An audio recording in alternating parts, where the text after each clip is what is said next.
السلام عليكم البنات. اليوم بغيت نتكلم لكم على هذه الخلطة الممتازة اللي كتحد لينا من البلغم اللي السبب ديالو الرئيسي التلوث والسعال الحاد اللي كتكون ديك الكحة الجافة القوية.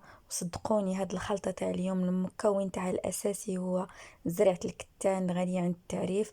زرعة الكتان كتجي مطحونة هكا على هاد الشكل، وكنخلطوها مع الحليب.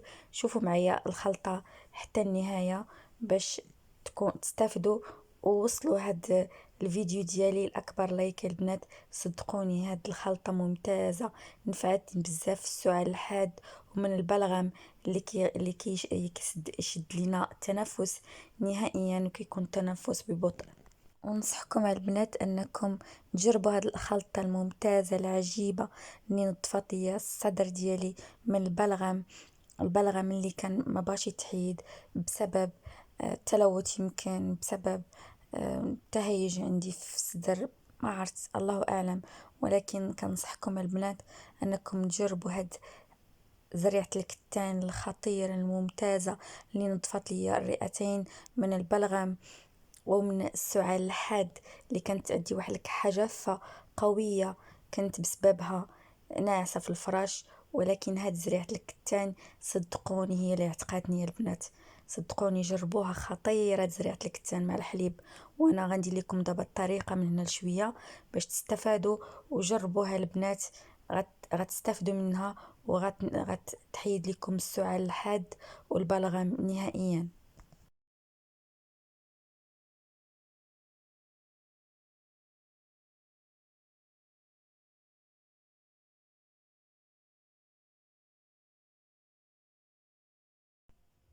والمكون الاساسي كما قلت لكم اليوم هي زريعه الكتان الغنيه عن التعريف، اللي ساعدتني بزاف. كانت عندي واحد الكحه جافه، السعال نقولوا الحاد، اللي عالجتني.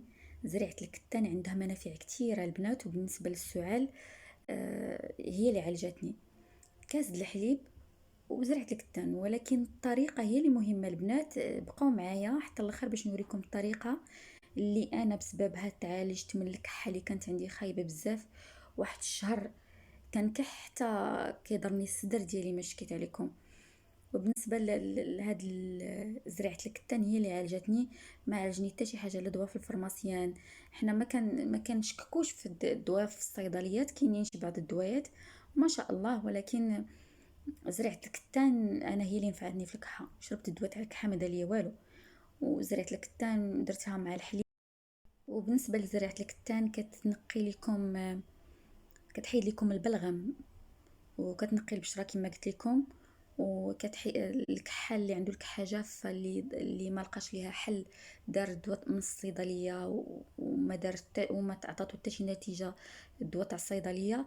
كنصحكم البنات وكنقسم لكم بالله ان احب زريعه الكتان.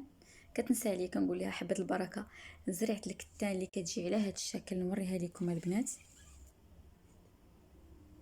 على هذا الشكل كتكون مطحونه طحن ناعم. صدقوني البنات زريعة الكتان هي اللي نفعتني في الكحة الجافة اللي ضرتني بزاف شهر وانا ناعسة في الفراش بسبب الكحة القوية اللي كتجي ناشفة حتى كتضركم في الصدر ديالكم البنات. الصدر كيبقى يضركم.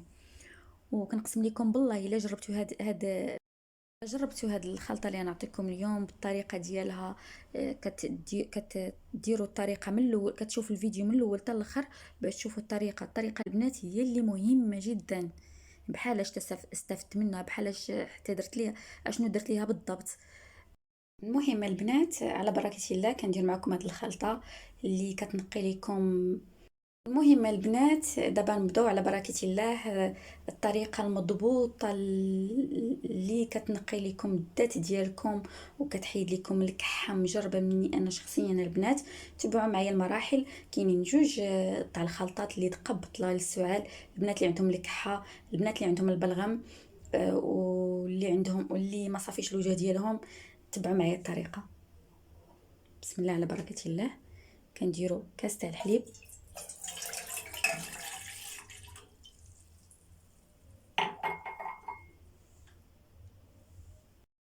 من بعد البنات ما غلى ليا الحليب بالضبط درتو في كاس، قدامكم، حطيته دافي ماشي سخون بزاف، خليته تدفى. ومن بعد كنشد زريعة الكتان مطحونة طحن ناعم، كندير ملعقة صغيرة فقط البنات، ملعقة صغيرة من زريعة الكتان، وكنخلطها دابا قدامكم في الحليب كيكون دافي ماشي سخون بزاف البنات باش ما يحرقكم، دافي فقط اللي كتقدو تشربوه. وكنخلط الخليط في الحليب وكنشربو. زريعة الكتان كنديرها في حليب سخون وكنخلط. ودابا غندير معكم الطريقه الثانيه اللي نفعتني حتى هي دقه بطله للسعال نهائيا بحال رحمه الله. بالنسبه البنات للطريقه الثانيه اللي المكون تاعها الاساسي هي البصله. دابا غادي نحك البصله وغادي نرجع معكم. بالنسبه البنات للطريقه الثانيه، بعد ما حكيت البصله وخديت الماء ديالها، اللي البصله غنيه عن التعريف مضاد حيوي خطير، كتنقي لينا البلغم، كتحيد لنا البلغم نهائيا، كتعالج الكحه اللي كيكون الكحه الجافه، كتعالجها. وكندير معاها كنخلط معاها العسل الحر البنات، ها هو كان واضح باين. العسل الحر كندير مع البصله. بالنسبه لهاد الخلطه راه حتى الدراري الصغار مزيان ليهم بزاف، الدراري الصغار اللي كيعانيو من الكحه الجافه، كتعطوهم ملعقه وحده من بعد ما ملي كيبغيو ينعسوا. راه زوينه بزاف البنات هاد الخلطه، العسل الحر مع الماء تاع البصله دقه بطله لاي سعال حاد او البلغم، وديك الكحه الجافه اللي كتجي اللي كتطلع من الصدر ديالنا، كتعالج المعاناه ديالنا مع الصدر.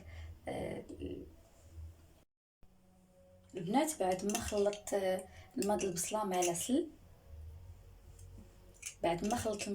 العسل، كتجيني على هاد الطريقه، كتجيني هكا. راه دقه بطله البنات اللي عندهم الكحه الجافه واي مرض في الصدر، البلغم حتى هي كتعالجو. راه المنافع تاع البصله مضاد حيوي خطير البنات، كينقي لكم الذات ديالكم. وزوينه على البصله، راه غنيه عن التعريف، هي والثومه غنيه عن التعريف، ولكن البصله كتاخذ رقم واحد، هي مضاد حيوي خطير.